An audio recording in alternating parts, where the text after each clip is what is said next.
From the heartland of America, focused on God, family, and country, the mouthpiece of the Midwest.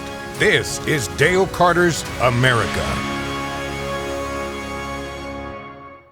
Back in the podcast studio in Raytown, Missouri, and I'm Dale Carter. He's Kurt Wheeler. We appreciate you being on board here. This will be our last episode before Thanksgiving. So much that I am thankful for, and we will get to that throughout. We're doing this week's episode the day after the CMA Awards in Nashville. That's why I'm wearing this shirt. Sounds like the radio back in '94. That is a Zach Top t-shirt, and Zach won the Best New Artist. Nice. I'm feeling very bullish about country music, actual country music. I mean, Beyonce wasn't even nominated, so I mean, it's a good time for country music. What about Shaboozey? No, and that was the thing. That was the test for me, because Shaboozey was up for new country artist. Oh, really? And I said, if Shaboozey wins that, it's going to go the wrong way all night long. So Zach Top won, Lainey Wilson won 3 awards. Ella Langley and Riley Green, they won awards too. So I think country music is in good hands. And you're in good hands, because I think we're going to, even if you don't agree with me or Kurt 100% of the time, at least let's test each other. Let's say, okay, I don't agree with you. Doesn't mean I hate you. It means I'm going to go read, or I'm going to go look something up. And sometimes you can come back at me and say, you were wrong. And that happened last week, because I quoted Solzhenitsyn from that, and it's a famous quote, right? Mm-hmm. And an author used it in a book that I was reading, and I thought, wow, that just kind of fits in with what I think about Obamacare. And of course, one of our lefty liberal friends jumped all over that and said, you take a quote out of a Pulp Fiction book, and you just throw it out there like it's real, and it's not real. And I said, okay, well, the quote may be wrong. I looked it up, and it's kind of along the same lines, not exactly phrased that way. I said, but the real thing, when you get to the heart of it, is it's Obamacare. And it was a lie sold from day one. And I said, only Democrats voted for it. You know that. Only Democrats voted for it. At every juncture, only Democrats have voted for it. So I said, you're either a liar or an idiot. You got to be one or the other, because you were sold this bill of goods that's not working. If it were working, you wouldn't need the emergency subsidies, the $1.5 trillion that you've packed in there, that you, Democrats, sunsetted in 2025. You wouldn't need them. And with them, even if you find a way in the next year before the midterm election, because those subsidies are going to go through the end of the year. This was never a crisis. This was a created crisis. It's going through the end of the year. If somehow you got those subsidies put back in there, Obamacare will still go up for the millions of people who are forced to be on it. It will go up 26%. If you can't get the subsidies, it's going to go up 114%. It was sold as your health care is going to go down $2,500 a year. You get to keep your doctor, get to keep your plan. Those were all lies, and they knew they were lies, because at the end of the day, what they really want is for the thing to fail and for them to go back to the American people and say, well, I guess we have to go to single payer. The government's just going to have to fully take over. And if you're a Republican and you say, no, that's not right, they'll go, well, what's your plan? We saw plenty of that in the last week on the Facebook page, including from an unlikely source. There's a radio consultant out there named Joel Rabb, who I've known for 40 years, right? I always knew he was a little left of center, but he's way left of center. And if you go to the Facebook page, you'll see some of our back and forth on all that. And he was just serving me up softball after softball. What's your plan? Right? And then I just went off on him on the whole Obamacare thing. And I said, you're a very well-spoken guy. I've known you for a long time. You're in radio. You should come on the podcast. Pick whatever subject and we'll have a nice, friendly debate. Guess what happened next? He went away. Crickets. It's like, I just want to be a keyboard warrior. I just want to go, like some of the other keyboard warriors who we've made famous over the years. But yeah, so there is that. Where I wanted to start this week, actually, I've jumped into the middle of all this. The news cycle is moving fast, and this just hit yesterday. A group of Democrats in Congress released this video. Now, to me, it seems borderline treasonous. And I would feel that way if the shoe were on the other foot. I think if the shoe were on the other foot and Barack Obama were president and a bunch of Republicans released something like this, you would see heads exploding from Chris Matthews through everybody in MSNBC, whatever they're calling it this week. I wouldn't agree with it either. I don't agree with this at all. So roll the video and let's see what you think. I'm Senator Alyssa Slotkin. Senator Mark Kelly. Representative Chris Deluzio. Congresswoman Maggie Goodlander. Representative Chrissy Houlihan. Congressman Jason Crow. I was a captain in the United States Navy. Former CIA officer. Former Navy. Former paratrooper and Army Ranger. Former intelligence officer. Former Air Force. We want to speak directly to members of the military And the intelligence community. Who take risks each day To keep Americans safe. We know you are under enormous stress and pressure right now. Americans trust their military. But that trust is at risk. This administration is pitting our uniformed military And intelligence community professionals. against American citizens. like us. You all swore an oath. To protect and defend this Constitution. Right now, the threats to our Constitution aren't just coming from abroad. But from right here at home. Our laws are clear.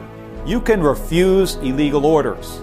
You can refuse illegal orders. You must refuse illegal orders. No one has to carry out orders that violate the law. Or our Constitution. We know this is hard. And that it's a difficult time to be a public servant. But whether you're serving in the CIA, The Army. Our Navy. The Air Force. Your vigilance is critical. and know that we have your back. Because now, more than ever, The American people need you. We need you to stand up for our laws. Our Constitution. And who we are as Americans. Don't give up. Don't give up. don't give up. Don't give up the ship. So, I mean, to me, this is treasonous. This is members of Congress telling our military that they can not follow the lead of the commander-in-chief, who in the Constitution has the authority to control the media, the military. They were all in the military and they know this. There's the military code of justice. If they want to refuse an order because they think it's illegal, there's a system for that. Right. The system is not the legislature telling the military, whatever you think it's illegal, don't do it.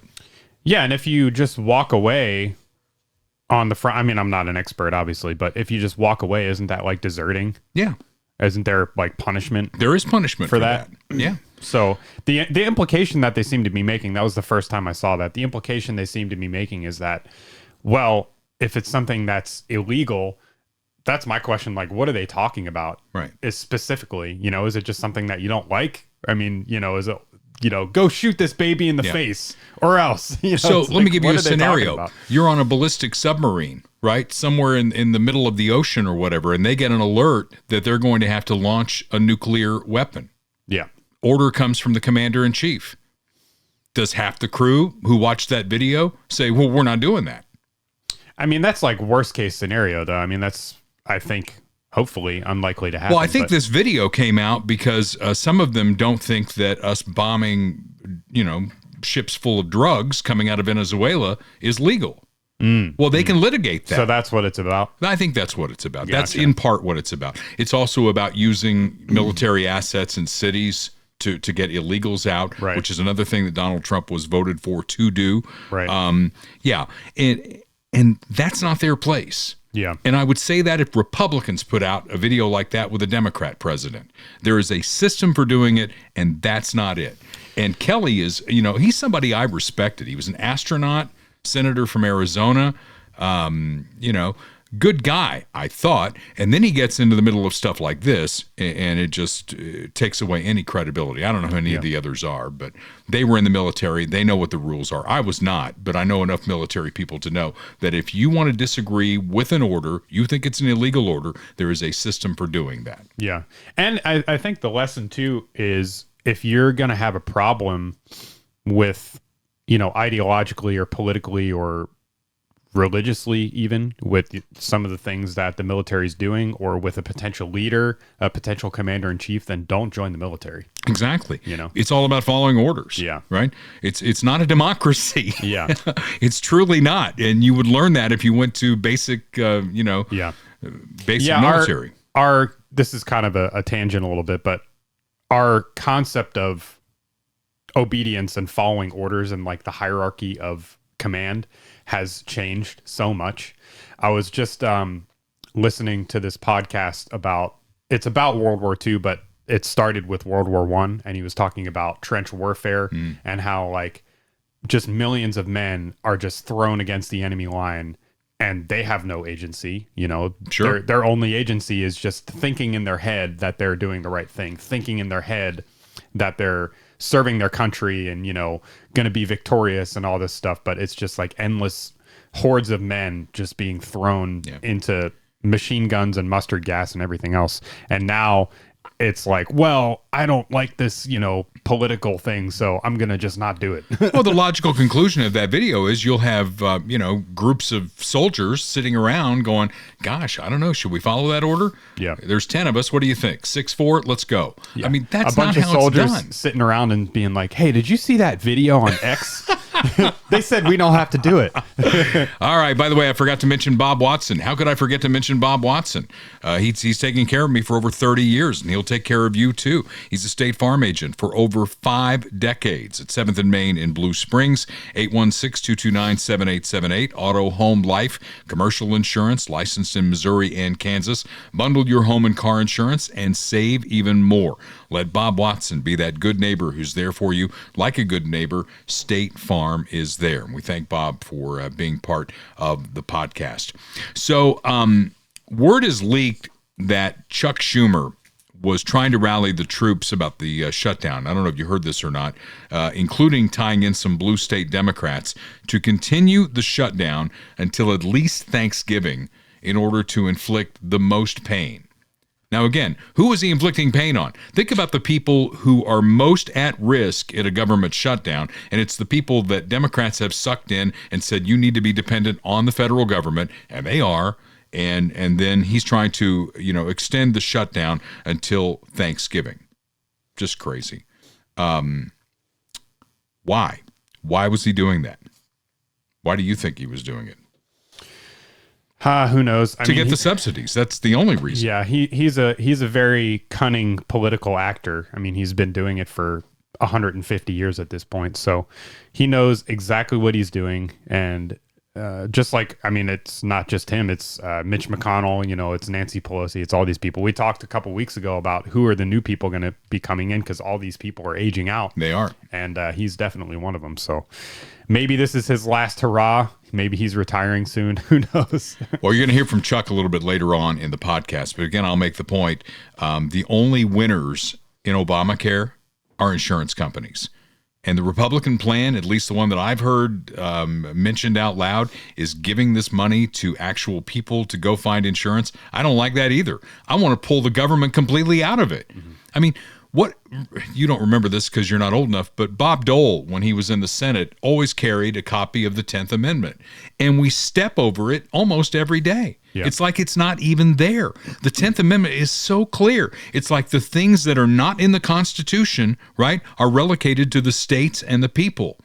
So why is, I keep asking the question on anything, you know, pick a subject. Why is the federal government doing this? Show me where it is in the Constitution. And you can't. It just keeps growing and growing and growing. And, you know, government is best practice. I'm always going to believe this. Best practice closest to the problem. So city councils, county legislatures, state government, you know, do it closest to where the problem is. And here's why they can't do it. They tried to do this in California, in Colorado, in Bernie's home state of Vermont. They couldn't do it. They could not do universal health care in those states. And there's a really good reason why. Because they can't print money. Because it doesn't work. Well, it doesn't work, but they can't print money. Yep. What they can do at the federal level is continue to print money, put it on the backs of our great-grandchildren. Boy, what a shock they're going to have. And they haven't even been born yet, right? They're going to get this debt, which continues to scroll. And people said, well, when Trump gets in there, you won't care about the debt anymore. That's not true. I do. It's $38+ trillion on its way to 40 and unchecked. And where is the breaking point, right? Yeah, and it's sad because you see these people on the left, and I think a lot of them are well-intentioned because they are running on empathy and emotion and things like that, which is a mistake, but they mean well in a lot of cases. They operate on these statements like, well, everyone deserves healthcare, you know, blah, blah, blah. But then you look at the actual results of what has happened so far. your healthcare costs have gone up. Right. You can see that healthcare debt is like the number one cause of debt and bankruptcy for Americans, especially middle and lower class Americans. And who's making record profits? Insurance companies. It's the health insurance companies. It's the pharmaceutical companies, especially since COVID. We're not going to talk about that. Oh, yeah. Agreed. The record profits by pharmaceutical companies since COVID and the vaccines. Yeah. I mean, so whose side are you really on? I don't get it. Well, Democrats don't want to be, they don't want anything to do with the consequences of their actions. They just want to be judged on their intentions. We have really good, pure intentions. Yeah. We don't think anybody so I'm going to do something later in the podcast that I've never done before. I'm going to lean into this, and we're going to create a brand new government program. You won't want to miss that. That is coming up. And it will be with tongue firmly put in cheek. Don't anybody take me seriously on this, but we're going to create our own government program. I have the clip powers, don't forget. Yeah, exactly. That'll come back to bite me in the ass, won't it? What won't come back to bite me in the ass is taking my car to Christian Brothers, because we are keeping our vehicles longer. You need to find somebody that you trust to work on your vehicles. Right? We don't have the money or the resources. The cost of new cars is just going through the roof, just like everything else is right now. And we'll talk about why costs are going up. I've got some answers on that too.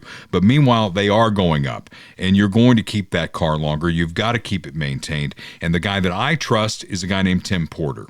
Tim runs Christian Brothers Automotive, the Independence location. He's a tremendous guy, and they work on every kind of vehicle. You got to get your oil changed, your tires rotated, check the belts and hoses and all those things, because the more you take care of your car, the more it will take care of you. And we're going into the winter season right now. You really need to have your car inspected to make sure it's going to make it through winter. You don't want to be out on I-70 when it's like 3 degrees and there's a foot of snow out there and your car breaks down. Let's make that less likely by taking it to Christian Brothers. They're on 40 Highway in Independence, 19600 East 40 Highway. Each location is independently owned and operated. Tim owns the one in Independence. Call and set up an appointment. You'll be blown away by how they take care of you. 816-675-4587, 19600 East US 40 Highway. They're in Independence, just to the east of 470, 291, whatever you call it in there, where that intersects with 40 Highway. They got a great location right there in the middle of 40 Highway. Take care of your car, and it'll take care of you. Just like your house. Take care of your house, and your house will take care of you. I mean, this tremendous building that we're in Raytown, I've never seen any brown spots on the ceiling, so you must have a pretty good roof. Not yet. Yeah. So check your roof out. Get Austin Watterson and his team on your roof. Let's find out the health of that roof. Don't fall into this trap of, well, I'm just going to wait till the next hailstorm, then I'm going to get somebody to look at it, and my insurance company is going to pay for it. That scam's up. That's not happening anymore. Austin works with the insurance companies to make sure that you get the best deal that you can. RoofedByRoyal.com. And you know what? Sometimes when you put a roof on your house, even if you got to put it on payments, the money you'll save on insurance from a guy like Bob Watson will cover the cost of the new roof, and it will add value to your home. Get Austin on your roof. Talk about it. RoofedByRoyal.com. You can reach him and his team at 816-540-7057. Before we create our next government program, we got to talk about Epstein, right? Epstein. Always. Epstein. Well, here's the latest on Epstein. The House passed the Transparency Act, whatever the hell they're calling it, with only one no vote. I mean, when's the last time the House passed anything with only one no vote? Yeah. I mean, all the memes or, all the commentary was obviously like, well, that guy's on the list. He must be. He's the first name on the list. The Senate didn't even have a vote. They did it on unanimous consent, right? And so they got this bill. They sent it to Donald Trump, and he signed it. So why did this take so long? Why have we been talking about this so long? Trump was talking about it in the campaign. When I get there, we're just going to release everything. We're going to get it out there, blah, blah, blah, blah, blah. Biden had these files for 4 years. Trump campaigned on releasing it. We should ask Chuck Schumer. Let's ask him right now why it took 4 years. Senator, on that note, just I guess a question that's out there. why wouldn't they have been released the last 4 years when President Biden was in office? Well, that's the question every American is asking. Or not every American, but so many Americans are asking. What the hell is he hiding? Yeah. Why doesn't he want them released? What is who hiding? Biden was hiding something? Is that what he's saying? Funny. Yeah, a little slip of the tongue there. Oh, I guess. So he didn't listen to the full question. He was like the rage was like he was getting all fired up in his head. He's just thinking Trump, Trump, Trump. And he didn't hear the part that said Biden. So yeah. So my prediction on this, and I don't know what your prediction is, it's going to end up being a nothing burger. There's not going to be any major headlines. Nobody big's going down. Clinton's not going down. Trump's not going down. There's going to be calls on both sides that they were both protected and files were erased, and each side is going to continue to believe what they believe. You know, I think it's Polymarket or Kalshi, one of those betting, because you can bet on everything now, right? Of course don't you can. do it. Yeah. Don't gamble. Don't bet. I don't. You shouldn't. But it is funny to watch. But I think it was Polymarket like this week or last week. They had running bet of like the top names that will be on the list. Yeah. And number one was Stephen Hawking. Really? Yeah. Did you hear about this? I didn't. So Stephen Hawking, the scientist and the wheelchair guy, apparently went to the island like a dozen times or something like that. So, well, you know, and in all honesty and transparency, I got close. You know, I floated by it. You floated by it, yeah. But I didn't get all that close. That's getting clipped for sure. So far, Larry Summers is the biggest name on the list. Have you seen that? No. He was Bill Clinton's Treasury Secretary, and apparently he continued to, buddy up to the guy even after he was a convicted sex offender. Yeah. Well, Trump had Thanksgiving dinner with him, apparently. After he was convicted in 2017. Yeah. So Larry Summers has withdrawn from public life. He was a professor at Harvard.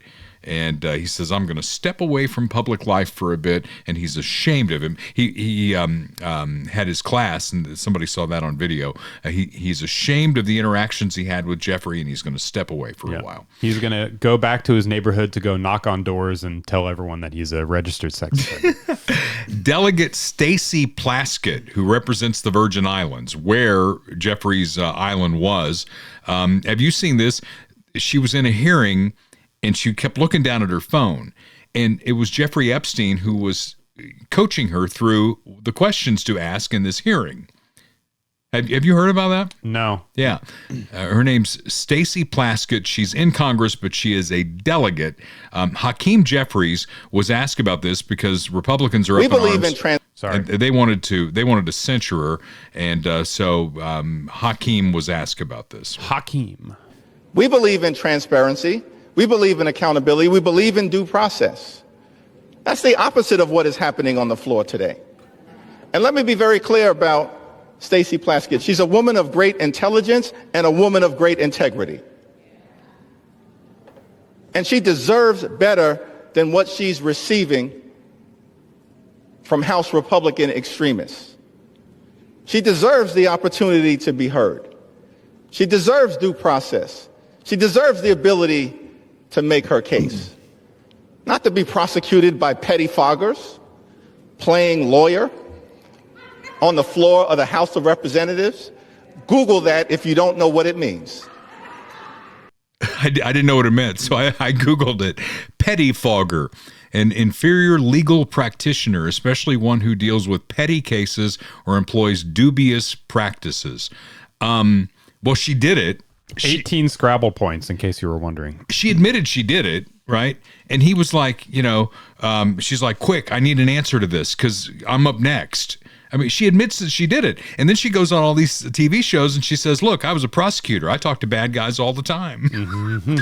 That's her excuse for doing it. You cannot make this shit up. I'm serious. Yeah, the classic doublespeak, we believe in transparency. Yeah. Except don't look into this. And if you do, you're terrible. Yeah, you're a racist because she's black. And she was on the floor of the House basically beating her shoe on the floor, just trying to get louder and louder because that's the Maxine Waters way to do it. When you've been caught red-handed doing something, if you just yell louder, that makes it all go away, I suppose. It's true. Jasmine Crockett, also fun to hear from at times like this. Check this out. folks who also took money from somebody named Jeffrey Epstein, as I had my team dig in very quickly. Mitt Romney, the NRCC, Lee Zeldin, George Bush, Win Red, McCain Palin, Rick Lazio. I just want to be clear. If this is the standard that we're going to make, just know we're going to expose it all. And just know that the FEC filings, they are available for everybody to review. This is absolutely ridiculous. I love it when she, talks like that. Yeah, she went all black girl on us. I saw a video, and I didn't put it in the notes or anything. You can go find it yourself, where somebody had compared her speaking, normally to going in like that. And she went all in on the clip that I saw. So here's the thing on that. Lee Zeldin, who is the EPA director for Donald Trump, he says his Jeffrey Epstein is Dr. Jeffrey Epstein from New York City, and not the Jeffrey Epstein who was on Epstein Island. Sure it is. It's possible that you could have a different name. I mean, my name... Mr. Potato Head mustache situation.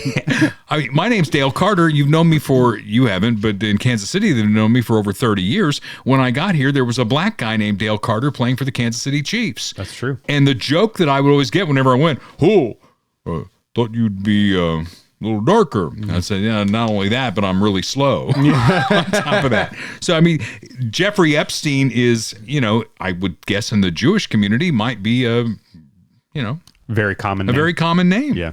I feel bad for the other Jeffrey Epsteins, Think about the Adolf Hitlers out there. There probably aren't very many. Probably not very many. Yeah. If your last name is Hitler, that's the one name that you stay clear of. All right. So Jasmine, I think in Lee Zeldin's case, the Epstein there is going to be fine. We'll see. We move along here. Clay Como Shooters, a wonderful sponsor of this podcast, and the more I hear about what's going on in crime, what cops are dealing with in the Kansas City area alone in the last weekend, there have been people that they've tried to pull over who shot back at them while they were trying to pull them over. Jeez. So, I mean, imagine you're in your home, somebody bangs on your door, you don't have time to call 911. You've got to act to protect your family. So I think there's two important things here. There is a firearm involved, right, to protect your home. You have a Second Amendment right for that. It's ingrained in the Constitution. All the other crap that they're putting in the government that's not in the Constitution, this is in the Constitution. But you got to find the right firearm. What are you comfortable with? If it comes down to it, somebody's coming through that door, what are you comfortable with to protect your family? And then you got to get trained. It's not as simple as, hey, I got a gun. You need to be trained. And Herb and his team there at Clay Como Shooters will get you trained, and they'll even come to your house and show you the defensible areas and the plan that you need to have in place. It's just like a tornado plan. It's like a fire plan. You got to have a plan for protecting your family, and it starts, in this case, with Clay Como Shooters, 816-452-4867. They're right along 69 Highway in Clay Como, full-service firearms dealer. They'll buy guns. They'll sell guns. Experienced trainers with law enforcement background. In fact, law enforcement trains at Clay Como Shooters. Indoor shooting range. They've got affordable pricing. Not a big box store, just a neighborhood business looking out for the community. Protect yourself, protect your family, find that right firearm, and then get trained on it. You know who I talked to this week was Kirk Doris. Kirk is with Medicare Simplified KC, and this is the annual enrollment period for Medicare. It's going on through December 7th, and I said, how's your ear? Because he's on the phone a lot. Right? He says he's got like cauliflower ear on his phone because so many people, because of the big beautiful bill and because we've sent you there, are going to Kirk Doris for answers on Medicare. And Medicare is always changing. It's complicated. It comes from the government as well. And that's why you need help. You need somebody on your side. Medicare Simplified KC. You don't pay him. He's paid by the insurance companies. He will guide you through the traps, and you will find the right plan, the right part, and the right supplement to go along with it. The Medicare enrollment period is rapidly ending. December 7th is your last day, so call Kirk and he will take care of you. Somebody on his team will take care of you. Either you go to them on Nolan Road or he'll come to you where you live. 816-701-6661. 816-701-6661 on the web at MedicareSimplifiedKC.com. Okay, today's buzzword that you're hearing everywhere is affordability. And the reason that they're all saying it, Kurt, is because I'm sure it's been tested, right? It's been tested in a focus group. Oh, yeah, affordability. That's a big problem right now. So Americans are feeling the pinch. Trump says it will get better. And I guess my question is, will it? You know, my God, he's been in there for less than a year. What is it, 10 months now? Coming up on 11 months. Why hasn't he just snapped his finger and made everything better? I don't know. I mean, he inherited quite the mess. Let's go through a couple of things here and just kind of kick it around. Tariffs, as you know, I've been dubious about since the very beginning on that. Maybe I don't understand it. Maybe, you know, I didn't do well in microeconomics in college, so maybe I don't understand it. Maybe he's working on a much higher plane than I am, but I don't get it. I think if you make something more expensive coming into the country, it's going to be passed on down to the consumer. He says that's not true. I don't know. I know things are more expensive now, and they weren't before tariffs. Mm-hmm. So are tariffs a problem? And now he's talking about sending $2,000 checks out. Why are we doing that? We have a $38 trillion debt. Yeah, what is that for exactly? The checks? The tariffs. It's it's the benefit of all these trillions of dollars that are rolling into the country. I'm going to give each of you $2,000. I don't buy that. Yeah. Yeah, it seems like buying votes, buying support. Yeah, I don't buy. Maybe I'm wrong. I don't know, but I've never bought into that. I think that, you know, tariffs are it's like the meat cleaver versus the scalpel, and he's using the meat cleaver and he's just swinging it left and right. And it's like, okay, well, today these people won't have tariffs. Today these people will have tariffs, and it's just like it's all over the map. You can't even keep up with it. Yeah, that's what I was saying from the beginning. Is if we were going to do it, it has to be comprehensive. It has to be final, targeted too. Yeah, well, I mean targeted, but like concrete, right? You can't, so that you know what's coming. Yeah, you can't say, well, maybe we'll do it, maybe we'll not. You know, I think his strategy with it was kind of a negotiating tool, which there is maybe some validity there. But in terms of pure economics, which I'm also totally, you know, stupid. I'm not an economic expert by any means, but my understanding is that if you're going to use it economically, either to bring more manufacturing back to America or to, you know, punish other countries economically who we aren't aligned with, you have to put them in place and keep them there. It's not this day, yes, this day not. That's what creates the uncertainty. And I think that'll probably make costs go up even more if there's going to be uncertainty about where your sourcing is coming from. You know, if you have products that need various supplies or equipment that is sourced from out of the country, you know, you have to take all that into account. And then the uncertainty causes confusion and price increases and all that stuff. Yeah. But again, he could be working at a higher plane that I just don't get. I mean, he had the Prince of Saudi Arabia in, and he's going to invest $1 trillion into this country. He has press conferences like that every day. Yeah. So are our roads going to soon be paved with gold? I have no idea. But, you know, I've lived in Missouri for over 30 years, and I'm from Indiana, so I'm stubborn, and I'm a show-me guy. You got to show me that this is actually going to happen. Is Indiana the stubborn state? Yeah. Hoosiers are definitely a stubborn lot. So I'm living where I'm supposed to live. So you got that going, and then you got the Biden era inflationary policy. And baked into that was his war on energy, which Democrats would like to forget and just move on like that never happened. But we lived through it. We lived through the war on energy.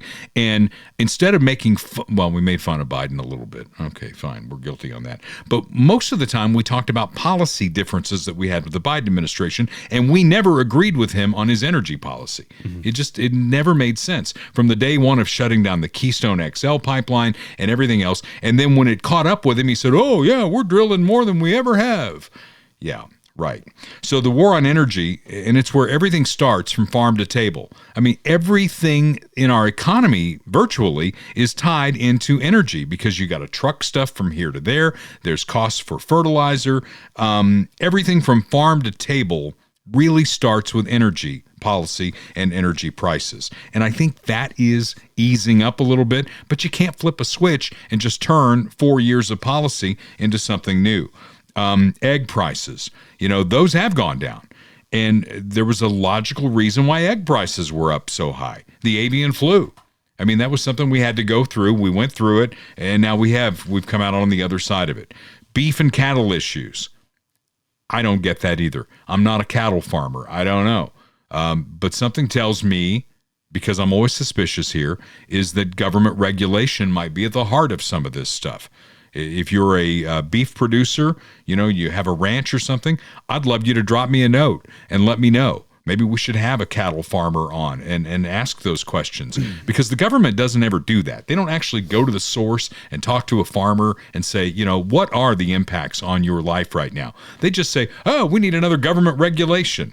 Maybe we ought to ask people who actually go through this. I can text one right now. Yeah. I don't think we have time today, but we'll set it up not down today. the road. Yeah. Gas prices, they are coming down slowly. Trump thinks they're going to get down to $2 a gallon. I'd love to see that. It was $2.71 when I left Blue Springs this morning. He's opened ANWR, and I know that the liberals are having a conniption fit about that. But if you look at the vast area that we're talking about, it's literally the size of a postage stamp where ANWR drilling is going to take place. They can do it, and they should be doing it. We should be energy independent. We were under Trump the first time. We've got to get back to that again, okay? So here, the bottom line on all this is affordability is going to be on the ballot in 26. If things don't get better, November 3rd will not be good for Republicans. It won't be good for Donald Trump moving forward. That's it. 100%. So, it may be a lame duck Donald Trump. It may be a Donald Trump fighting a third impeachment. I know that's going to happen if they get the House. So I want to, for a second, put on the other hat and jump to the next hill the Democrats will no doubt want to conquer, and that's housing, right? If Bernie Sanders is out there saying that, healthcare is a human right, it's a human right, surely to God housing is, right? How can we have homeless people in this country? We can't have it. So I officially propose, not the ACA, the AHA, the Affordable Housing Act.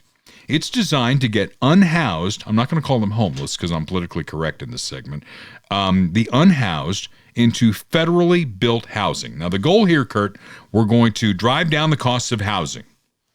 It won't work, but our intentions are pure, and that's all that we are going to be judged on, right? The homeless will be forced into these government houses. Government housing. And they won't be, like you have here, like a single family home. Mm-hmm. These are going to be high-rise, Soviet-style apartment buildings. We can do it, right? High rises. And if they can't afford the low rate that we're going to charge, because under this program, housing prices are going to go down. You like your house, you get to stay in your house. That's going to be fine. But if you can't afford a house, we can't have you sleeping in a park, right? We got to put you in a house. So we're going to build all these houses, and we'll print more money and we'll subsidize it, right? A couple of $1 trillion ought to do the trick. Nothing. Easy. It's a human right. Mm-hmm. We got to get people in houses. And when people complain that we're driving up the costs of housing for everybody by the government getting involved, we'll say, what's your plan? You like it? Yeah. What happens when the housing turns into drug and crime infested hellholes? Then what? I would say, what's your plan, Kurt? Because my heart is in the right place. Our quiet goal that we won't say out loud is we want to get to single payer, where the government is providing housing for all of us, right? Mm-hmm. Will we get free cable? That's kind of my question here.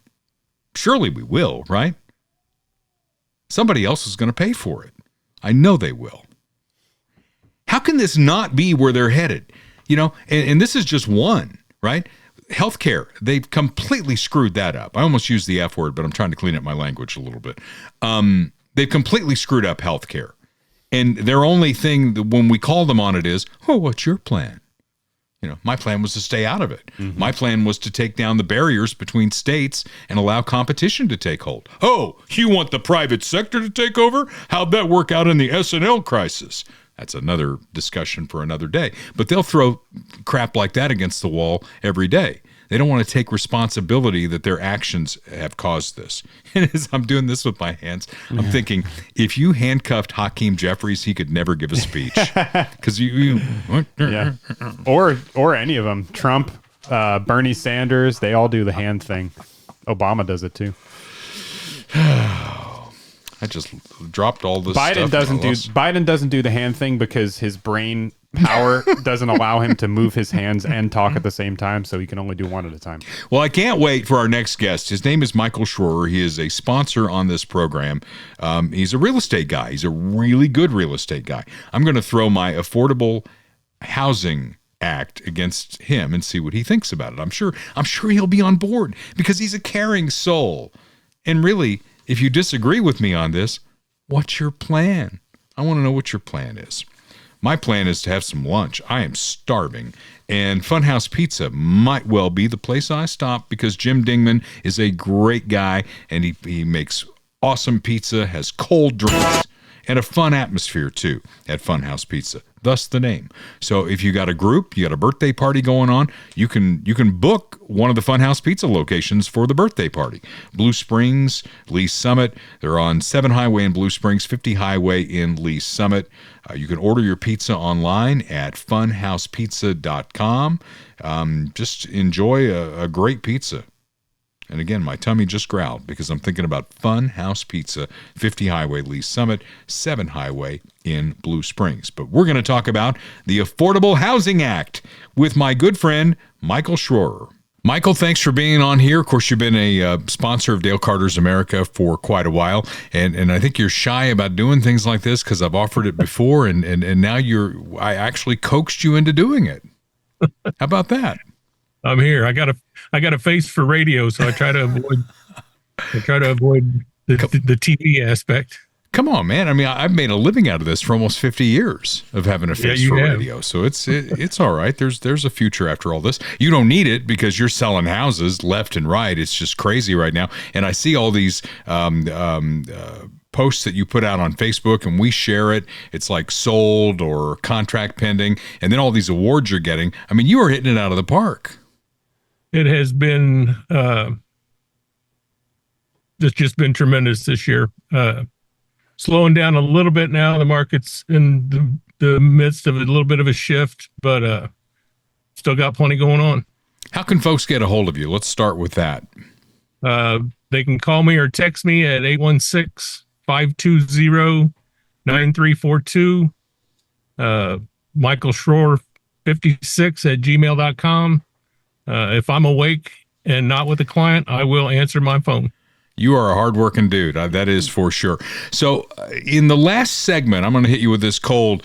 We talked about, because I know you're a big government guy, right? Tax, spend, whatever it takes. Yep. I mean, if Mamdani is here, you're probably right next to him. Close. So, that was borderline uncalled for.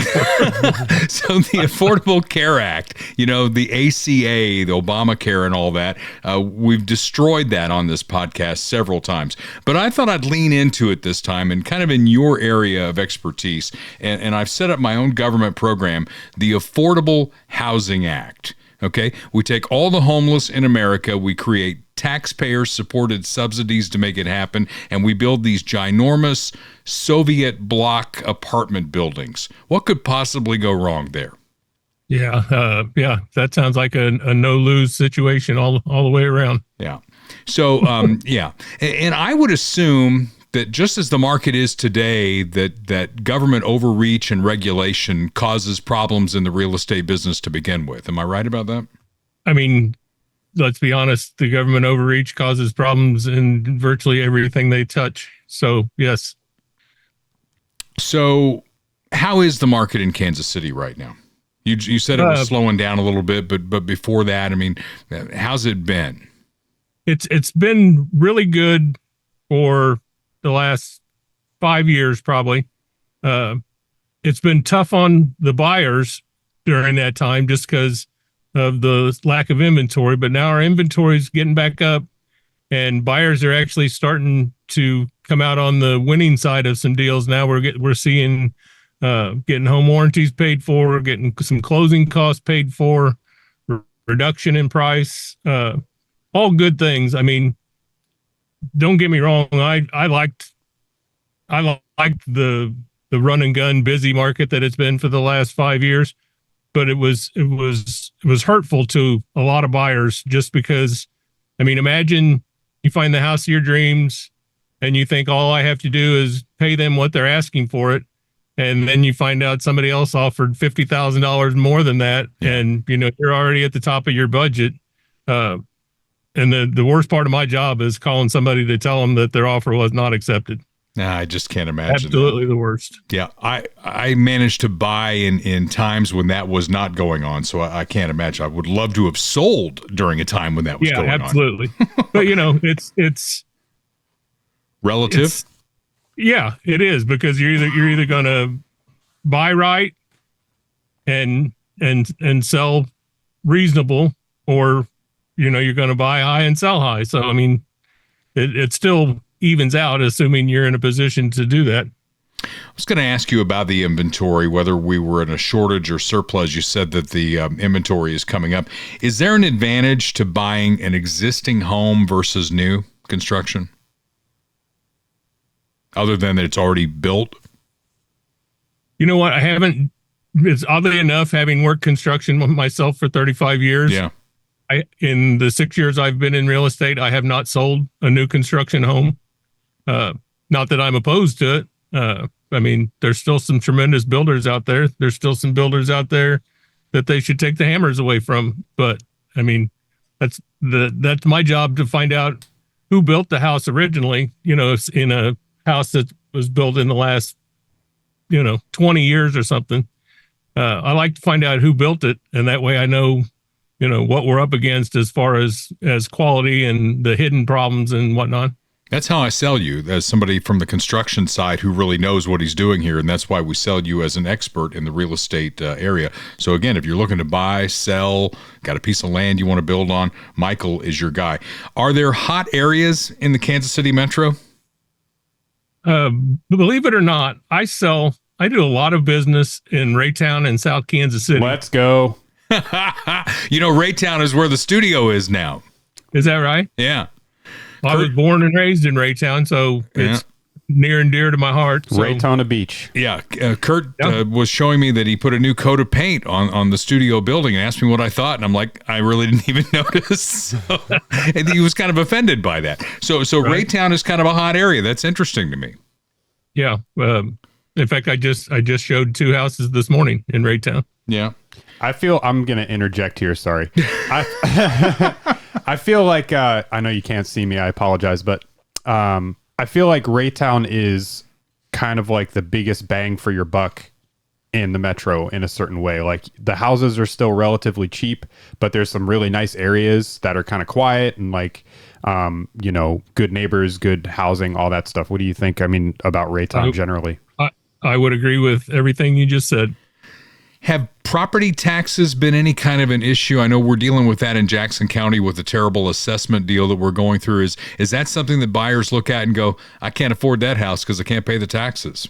Yep, I've had it happen several times, and it is typically, sadly enough, it's usually when an estate is selling a home, someone has passed, and that the person that passed was sick or in the process of passing when all the taxes went up and weren't able to fight it or didn't know about it. And I've seen a couple of $200,000 houses where the taxes are $7,000 a year, and it makes the house virtually unsellable. Yeah. Well, we're going to try and do something about that. But that's absolutely, it's going on right now. I mean, Phil Lavota's doing an incredible job. He's going to have an assessor that he's going to appoint, and then I'm going to jump in there hopefully next year and be able to help him as well. One of the stats that I saw is the average age, and I remember when I bought my first house. It's when my first wife got pregnant. We had moved. It's interesting because, we had tried for several years to have children and we couldn't. And we thought, okay, well, we'll just get a 1-bedroom apartment and a dog. And you know what happens right after that? I mean, she got pregnant the next month. So we were in the market to get a house, and that was 1985. So I was, 23, something like that. Now they're telling us the average age of first-time home buyers is at an all-time high at 40 years old. Are you seeing that? Yes. In fact, I saw that statistic yesterday at a meeting that I was in downtown. That was the exact. And I've had, just this year, I've had a first-time home buyer that was 65. Wow. And I had another one that was 61. That's crazy. Why do you, is it an affordability issue? They just can't get into it, or they're not, getting established early enough and starting to think about families and all that? What are the reasons for this? The reasons they were talking about yesterday were basically just, gosh, I hate to label anybody, but, younger people are more interested in gaming or YouTube or TikTok than they are of getting their career started and, saving a couple $100 a month where they can and, getting ready for their down payment and whatnot. And, if anybody that is going to be able to buy a house is going to have some, I don't want to say character, but you're going to have to understand what you're up against. Nobody's going to give it to you. You're going to have to work for it. Well, I don't know how you were, but I had that. I was in a hurry to kickstart my life. I wanted to move out of my parents' house and get my life started. I think one of the big problems that we've had societally is, now we're letting kids, quote unquote, stay on our insurance plans until they're 26 years old. So to your point, they're sitting in the basement eating Cheetos, playing video games, and too many parents aren't putting a boot up their ass. That's my opinion. Yeah. Well, and that's what I was thinking, but that wasn't what I was saying. I'm allowed to say whatever I want. It's the wild, wild west on the podcast, and people can say whatever they want to coming back to me. My belief in home ownership, and I think you probably agree with this, is it makes better citizens. And when I was on city council in Blue Springs, I authored the first-time home buyer incentive plan because the government was giving us money, the federal government. I know they're printing it or whatever, but if they're going to give it to you, you might as well use it. And we used it in terms of a first-time home buyer incentive plan. I think they're still doing that in Blue Springs, but there was a carrot and a stick to it. If you wanted to get like the $3,000 or whatever it was to go toward a down payment, you had to take a class and know what you were getting into. And I know a lot of other communities do that. You probably see that, right?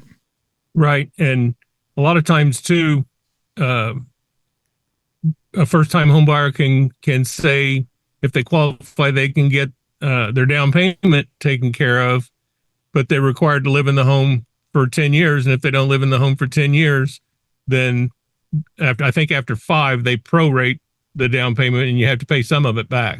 Yeah. But the thing about it for me, when we put the plan together, the most important thing to me was the class, because they're not teaching that in high school. I put 4 kids through Blue Springs. I got a step kid who's a junior there now, and they may teach great things, for math and whatever, but they're not teaching them basic living, right? Budgeting. Right. What are you going to do when you get this house? How are you going to, parse your money? Well, you got to get a job first, but then how are you going to parse your money out to pay your utilities? I'm a big fan of Dave Ramsey. Do you like him? I think Dave Ramsey's, his ideas are good, but I think for a young person, it's hard to apply them. To me, again, I'm trying to be politically correct, but you don't have to be politically correct with me. Kurt, on the other hand, if you've got plenty of money, his systems and processes work perfectly. Yeah. All right. Well, let me ask you this, because I think I know how Dave Ramsey would react. I want to see how you would react. What do you think of the idea that Trump floated about a 50-year mortgage? I think that's horrible. That's for all the people out there, by the way, who say that we're sycophants for Donald Trump and we lick his boots and blah, blah, blah, blah, but we don't agree with him on anything, or we agree with him on everything. Tom Becca was on this show. Do you remember Tom when he did talk radio here in Kansas City? I don't. Yeah, very liberal. And I had him on kind of in the Charlie Kirk seat. That's why I don't remember. So we could disagree. And he's like, I'll give you 3 things that I agree with Donald Trump. What, can you give me 3 that you disagree with him on? And I'm like, well, he's doing everything I voted for him to do. And then he throws out the 50-year mortgage idea. And I'm like, where's Tom Becca? Because there's one. I disagree with that. So, and I think that's already been floated and thrown away with all that. Let me ask you about... and that's another thing. The people that are on board with that are the people that never plan on paying anything off. Right. I mean, when I bought my first house, it was a 30-year mortgage. And as soon as I could afford it, I refinanced and got it down to a 15. I don't want that house payment. I don't care what my financial planner says. I don't want to be on the hook for X number of dollars every month. I'm right there with you. My wife and I disagree on that. My financial planner and I disagree on that. And for a while, I was paying off that 15 a little bit faster, and they're like, "You're messing up because you can get more money over here." Blah blah blah blah blah. So I'm one of those guys who refied at exactly the right time during COVID. I got a 2.6% 15-year mortgage. Wow. Beautiful. Yeah, I know it. And now, whenever they call me and say, hey, you want to refi? I'm like, 2.6 on a 15. Have a nice day. So another idea that has been floated, and I kind of like this one, is the portable mortgage rate, to get people like me to make a move in the market, because I could then take that 2.6 and go over here to a new house. What are your thoughts on that? I like that too, because the more people that are interested in moving, the better my life is. So, and your life is pretty good right now. I mean, we keep seeing all the awards that you're winning there at Remax and Lee Summit. I mean, I see good things for you. I've been very fortunate. I'll say that. You could have thrown out, well, since I got on Dale Carter's America, the podcast, man, my phone does not stop ringing. Again, that's what I meant to say. All right, one last time. Give us your contact info. You can call me or text me at 816-520-9342. Michael Schroer 56 at gmail.com. And like I said, if I'm awake and not with a client, I will answer my phone. All right. Good guy. Glad to have you on the team here at Dale Carter's America. Thanks for sharing the good word here and giving us some insight from the real estate perspective. Glad to be here. Anytime. You bet. We thank Michael Schroer for being on with us today. Now he's going to be out there selling houses again. And when you get your house, make sure you got insurance on it. And that's where State Farm comes in. Like a good neighbor, State Farm is there. You want somebody who's going to be there through the tough times. Not just some cut rate insurance in a foreign country. And, when the rubber hits the road and you really need them, they're not there for you. Bob Watson has been there for me for over 30 years. He's been there for Blue Springs and beyond for 51 years. I'd say congratulations. In fact, he's licensed in both Missouri and Kansas. Reach him for a rate quote today at 816-229-7878. State Farm is the brand you know, and nobody is a better agent than my good friend Bob Watson. Bundle that home and car insurance, and you'll save even more. Again, the number is 816-229-7878. Everybody is asking former First Lady Michelle Obama to run for president. Can I just ask the unpopular question? What are her qualifications for running for president of the United States? Well, she's got the build of a linebacker. I'm just kidding. I mean, seriously, she was First Lady for 8 years. Yeah. Okay, there were a lot of great First Lady. I wouldn't think Nancy Reagan, if she were still alive, would be qualified to be president. It's just, I don't know. I mean, I think it's the minority play. She's a black woman. They want a black woman to be president. So, well, I don't know, because she's now saying that America is not ready for a female president, certainly not a female black president, Michelle Obama, in her own words. As we saw in this past election, sadly, we ain't ready. That's why I'm like, don't even look at me about running, because you all are lying. You're not ready for a woman. You are not. So don't waste my time. We got a lot of growing up to do. And there's still, sadly, a lot of men who do not feel like they can be led by a woman, and we saw it. Yeah. So she looks a little emaciated there. Yeah. What's Barry feeding her? Come on, Barry. Get some meat on the table, Barry. I don't know about you, but I am led by a woman in my house. She definitely is the boss, and I'm just like one of the employees there. I do think that because the two choices we've had to be led by a woman are Hillary Clinton, who was highly unpopular, right? And Kamala Harris, who, in my view, was highly unqualified to be president. Those are the two choices we've had. We haven't had Margaret Thatcher. I think if we had Margaret Thatcher, that would be a different discussion. Maybe. Yeah. So happy to test that theory in my lifetime if we have a Margaret Thatcher type who comes along here. We're basing it on Hillary. We're basing it on Kamala. That's not a fair comparison. And, again, I've asked about Michelle's qualifications. That's probably racist on my part. Maybe she might run for something first, right? She might. I don't know. I mean, we've got. She's kind of one of those people, though. Like Hillary went straight from being first lady to Secretary of State, right? Or was she a senator first? A senator first. I mean, that's a pretty big leap. So maybe Michelle could do the same thing, but she has ambitions for sure. I mean, you could tell just from that clip that she definitely has political ambitions. I know, but again, what have you done? I mean, I like to look at the resume. It doesn't matter. It doesn't matter. It doesn't matter to millions of people because they would vote for her anyway. Oh, yeah, 100%. They'd vote for her because she's black, because she's a woman, because it's hip and happening. Yeah. I haven't gotten to one reason yet. Right. Other than those are superficial. Reasons. Those are reasons, though. Yeah, to it's people. superficial. Yeah. So maybe she might want to run for mayor because right now the left is doing really well as mayoral candidates. Mamdani in New York, he's going to meet with Trump on Friday at the Oval Office. That ought to be fun. I hope they televise that. And then you got this. Can I just real quick? Yeah. Did you see the Trump statement on meeting with him?